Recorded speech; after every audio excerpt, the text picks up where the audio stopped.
Beyond the gates, spoilers tease that Naomi wakes before dawn, the first tendrils of daylight filtering through the worn linen curtains of her apartment. Her chest tightens with a familiar Achaean urgent pressure that blooms behind her sternum, as relentless and merciless as her guilt. In the silence before morning's stir, she turns toward the empty space on her side of the bed and presses a trembling hand to her heart. Ever since she received the call that her father, Bill, had collapsed, slipping into unconsciousness under the weight of a sudden neurological crisis, she has blamed herself entirely. It was Naomi's lawsuit that set everything in motion. She had filed for breach of fiduciary duty and mental cruelty claims born of months of simmering resentment after discovering her inheritance had been siphoned into risky ventures without her knowledge. In her mind, exposing her father's mismanagement was an act of defiance, a final stand against years of feeling overshadowed by her younger sister's closeness to him.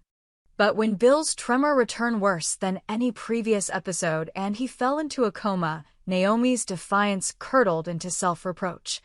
Each beep of a hospital monitor in her nightmares became an indictment of her own actions.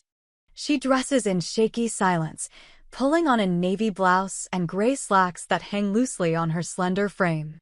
She stares into the apartment mirror, seeing her reflection pale, hollow-eyed, lips cracked at the edges.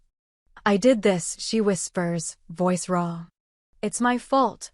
The words tremble into the empty room, as if seeking absolution. Naomi grabs her phone and scrolls to Vernon's contact. Vernon Camden, her father's loyal friend and the family's longtime legal advisor, had been a calming presence since Bill's diagnosis. He answered on the third ring, voice gentle but firm. "Naomi," he said, as if greeting her on any ordinary morning. Naomi's throat constricted. "Vernon," she managed, "to need to see you." They meet in the hospital's quiet cafe, where steam rises from paper cups and the scent of stale coffee mingles with antiseptic. Vernon slides into the seat across from her, his dark eyes compassionate beneath creased brows. Naomi's gaze flickers to the hospital corridor beyond the plate glass windows, then back to Vernon. "I can't stop thinking about Dad," she admits, voice cracking.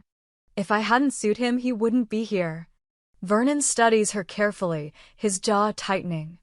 "Naomi, you can't shoulder blame for your father's health. You know his condition was degenerative." His words, meant to soothe, feel thin against the roar of her guilt. She shakes her head, tears pooling. "I pushed him to the brink.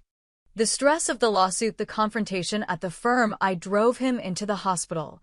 Vernon reaches across the table, placing a steadying hand over hers. "Phil loves you, Naomi. No lawsuit, no argument could have done this alone. His body has its own battles." Naomi pulls her hand away, bitter. "I'm responsible. I need to do something to make it right." He swallows, concern flickering in his eyes. "What do you mean?" Her lips press into a thin line. "I'm going to withdraw the lawsuit. And I need to apologize to him face to face." Her voice falters as she speaks the words, as if naming them conjures a dangerous power. Vernon's eyes darken with urgency. "Naomi, that's your right. But you mustn't take any extreme step." Naomi turns away, gaze darting toward a cluster of family members in the next booth, none of them looking her direction, yet all seeming to absorb her shame by proximity. "I've thought about it," she whispers, voice barely audible. "What I can do to make amends. Maybe I need to," she trails off, the thought too heavy to say aloud. Vernon's hand clamps firmly around her forearm. "Don't," he says, voice low but forceful. "Don't think about harming yourself. Your father needs you. Your sisters need you."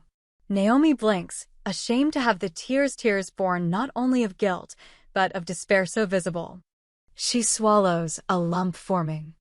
"I'm sorry," she murmurs. I can't stand knowing I caused him this pain."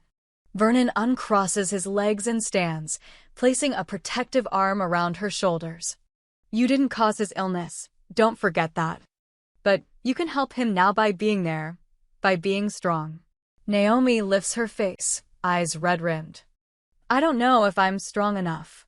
He guides her from the cafe toward Bill's room, a guardian through the labyrinthine halls. Outside, late morning sunlight filters through high windows, scattering motes of dust across the polished linoleum floor. The air smells of antiseptic and lilies, the latter from well-wishers whose names Naomi cannot recall, though she has seen their cards at Bill's bedside. They pause before room 214. Naomi's breath catches. Vernon's hand tightens on her elbow, a silent plea for patience. She nods, and Vernon turns the sign from "Do Not Disturb" to "Visiting Hours." The door opens on hinges that whisper protest, revealing Bill pale but conscious, propped against pillows, monitors tracing each heartbeat. Naomi's heart twists at the sight of him, gaunt cheeks, dark circles under eyes that once sparkled with mischief.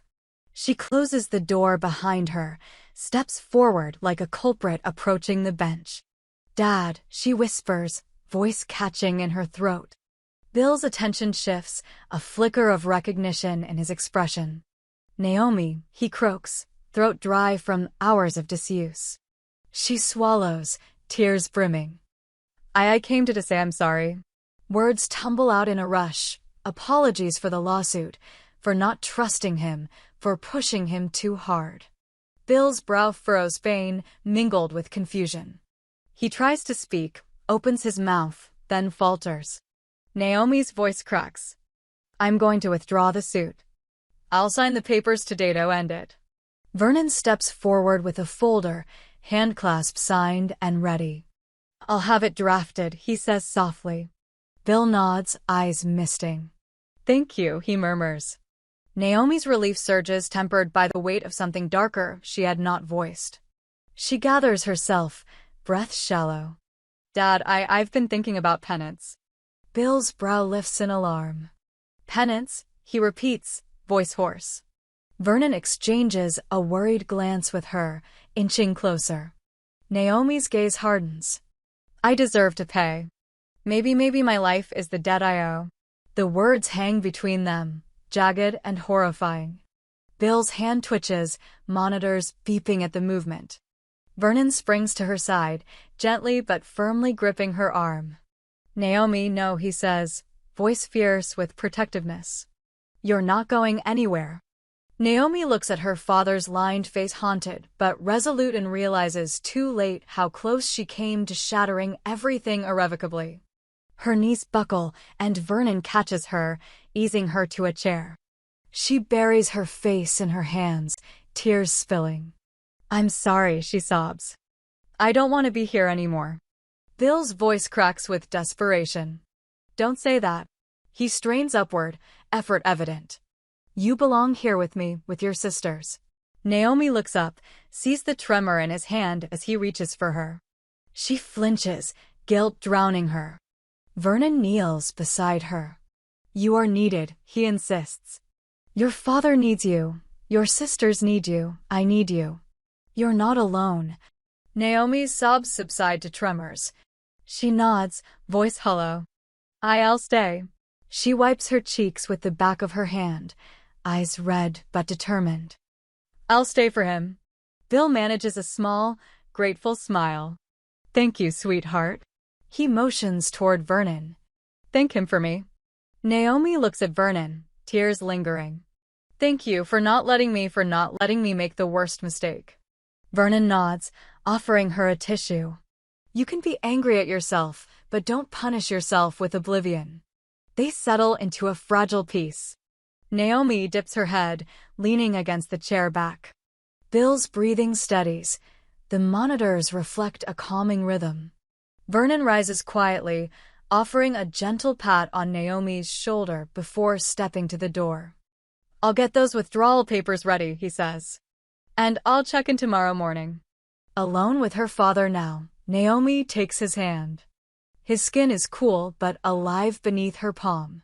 She presses her forehead against his arm, drawing comfort from the steady beat of his pulse. "I'll stay right here," she whispers. "No matter what."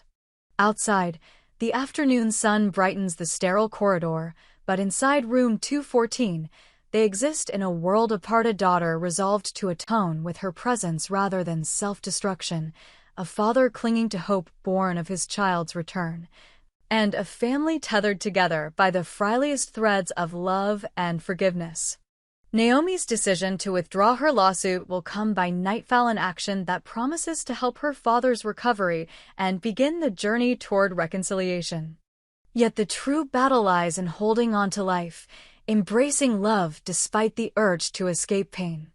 In the hushed hours that follow, she remains at Bill's side, reading aloud from his favorite books, brushing a loose curl from his forehead, and promising herself that the Isher life, woven into his, will be her greatest act of devotion. And though the road to healing will stretch far beyond these hospital walls, Naomi's first step has been taken, choosing connection over erasure, forgiveness over self-destruction, and love over the darkest impulses of guilt. In that choice lies the fragile promise of dawn. In the days after Naomi's fraught confession and Vernon's fierce intervention, the hospital corridors begin to feel less like a maze of judgment and more like paths toward redemption. Naomi wakes early, not with the weight of despair, but with a cautious hope. She slips into a nurse's chair beside her father's bed before dawn, notebook in hand, ready to capture whatever small progress emerges in his condition and in her own. Vernon arrives, as promised, with the paperwork formally withdrawing Naomi's suit against her father. He sets the folder on the bedside table, its crisp pages a symbol of her commitment to repair their rift. Bill, still pale but steady, offers a small, appreciative smile. Naomi reaches for Vernon's hand in silent thanks before rising to sign the documents in neat, deliberate strokes. As she does, Vernon murmurs, "Today marks your next chapter," and she feels the truth of it in her bones. That afternoon, Vernon invites Naomi to join him for a walk through the hospital's small courtyard. It's a quiet place of sunlit benches and potted ferns, a rare pocket of serenity against the stark white walls.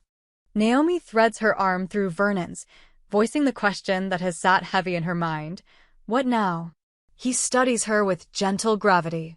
Now, you reclaim your life beginning by being fully present for your father and for yourself. Naomi pauses beneath the arched entrance of flowering wisteria.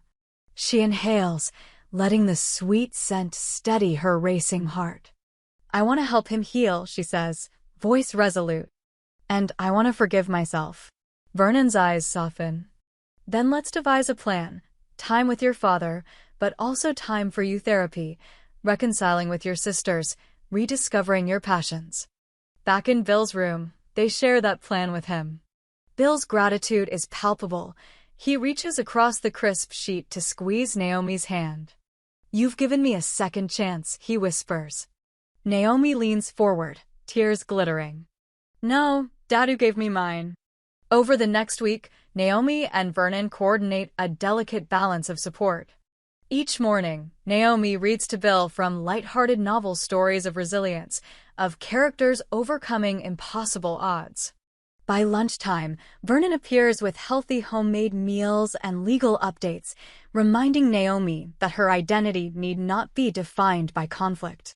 He also encourages her to resume her artistry. She had once painted watercolors in college and offers to secure studio space at a local community center. One afternoon, Naomi searches Vernon's calm gaze. "I've been so angry, so afraid of failure," she admits. Vernon gently corrects her. "Anger is grief misdirected. You're learning to channel it into action now." His words click into place, and she nods, determined to transform her regret into genuine growth. Meanwhile, Bill's condition steadily improves. Under the watchful eye of nurses and therapists, he regains motor control in his trembling hand. Naomi celebrates each tiny victoria, successful grip exercise, a sip from a water glass, without assistance, her joy echoing louder than any previous despair. Vernon watches these moments, pride shimmering in his eyes for both Naomi and Bill. As Bill prepares for discharge, the trio confronts practical questions: home care, scheduling follow-up appointments, ensuring emotional support. Vernon drafts a clear calendar of visits and tasks, assigning Naomi the role of family coordinator. She embraces it, setting up a shared digital calendar for medication reminders and therapy sessions. This proactive approach allows her to feel productive rather than powerless. When homecoming day arrives, Naomi stands on the hospital steps with Vernon as Bill is wheeled out. The autumn air is crisp, sunlight glinting off the pavement. Naomi leans over to kiss her father's forehead. Vernon offers a steadying arm. "Here we go," he says, voice warm. Naomi exhales deeply, answering, "Together." Back at Bill's residency, a cozy craftsman home with ivy crawling up brick walls, Vernon helps them settle Bill into a familiar armchair by the bay window. It overlooks a small garden where Naomi once planted tulips. She steps outside, tenderly touching the flower beds, memory and hope intertwined. Vernon joins her, remarking, "Your mother loved these tulips." Naomi smiles through sudden tears, feeling the connective thread between past love and present healing. Inside, Bill sips tea as Naomi and Vernon review his discharge instructions. He watches them with gratitude, sometimes cracking jokes about the two of them conspiring to outnumber him. Naomi laughs her first genuine laugh in weeks, grateful to share that light moment. Over the following days, Naomi visits Vernon's suggested therapist. In those sessions, she unpacks her guilt, learning to recognize boundaries between accountability and self-punishment. She journals about her childhood, her relationship with her father, and the forces that drove her to legal action. With each entry, she relinquishes another shard of self-blame. Vernon checks in regularly, often bringing afternoon snacks and updates on the community art center. "They've reserved you a desk," he announces one day. Naomi runs a finger along the invitation letter, excitement blooming. "I'd like to host a healing art workshop for people touched by medical crises," she envisions. Vernon beams at her initiative. "That's the spirit." Bill, for his part, resumes light duties, overseeing household finances, cooking simple meals, reading aloud to Naomi as she paints. Their relationship shifts from adversarial distance to collaborative warmth. Bill confesses his regret for the pain Naomi endured. She forgives him, understanding that both carried burdens of silence. One evening, Vernon arrives to find Naomi and Bill hosting a rehearsal of her art class. A small group gathers around a long table in Bill's living room, brushes in hand, painting sunlit landscapes. Laughter and murmurings of encouragement fill the space. Vernon watches from the doorway, pride swelling. Naomi catches his eye and gives him a grateful note and an unspoken thank you for guiding her back to life. As autumn deepens, Naomi's workshop becomes a monthly fixture. She welcomes not only friends and family, but also strangers healed by creative expression. Bill sometimes joins, reading poetry between sessions, while Vernon volunteers administrative support. The lawsuit and the hospital scare that once loomed like dark clouds have given way to a community of hope. Looking ahead, Naomi plans to expand her program online, offering virtual sessions to those unable to attend in person. Vernon is drafting a small nonprofit's paperwork, ensuring legal protections and fundraising mechanisms. Bill, stronger by the day, contemplates writing a memoir, both as a testament to his daughter's bravery and as a guide for families navigating health crises. One crisp morning, Naomi, Vernon, and Bill stand around the tulip bed, newly replanted for spring bloom, and plant daffodils alongside. Bill places the first bulbs into the soil. Naomi follows, then Vernon. Each bulb is labeled with a word: forgiveness, resilience, love. They press them gently into the earth, symbolically sowing the future they will nurture together. As they rise, Vernon rests a hand on Naomi's shoulder. "Look how far you've come," he says softly. She turns to Bill, who embraces both of them. "We're a team," she declares, voice steady. In the warm glow of the morning sun, their shared journey stretches ahead, no longer shadowed by guilt or fear, but bright with promise. Naomi has learned that penance lies not in self-erasure, but in empathy, action, and the courage to rebuild fractured bonds. Vernon remains at her side, a guardian and friend through every step. And Bill, once weakened by illness and familial strife, now stands strengthened by the very love he feared he'd lost. Their next chapter awaits, one woven from petals of forgiveness, branches of renewed trust, and roots dug deep into shared commitment. Together, they will face whatever storms come, knowing that the fields they have planted will bloom in due season, nourished by hearts brave enough to heal and hands willing to tend the tender shoots of tomorrow.